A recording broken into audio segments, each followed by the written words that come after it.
আপন আপন করতে করতে পুইরা হইলাম ছাই। আমি আপন আপন করতে করতে পুইরা হইলাম ছাই। এই দুনিয়ায় আপন বলতে আমার কেহ নাই। ও এই দুনিয়ায় আপন বলতে আমার কেহ নাই।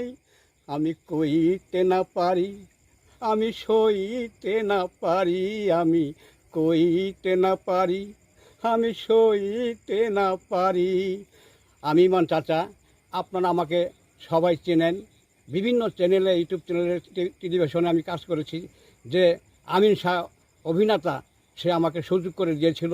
সেই আমিন শাহ আজ মধ্যরাতে আমাকে একটি ইউটিউব চ্যানেল খুলে দিল। আশা করি আমার নিজের কণ্ঠে কিছু গান আপনাদেরকে উপহার দেব। এই গানগুলি শুনে যদি আপনাদের ভালো লাগে তাহলে অবশ্যই অবশ্যই আমার চ্যানেলটিকে আপনারা সাবস্ক্রাইব করবেন, যাতে আমার চ্যানেলটি এগিয়ে যেতে পারে। এই আশা ব্যক্ত করে আমি চ্যানেলটা খুললাম। সবাই ভালো থাকবেন।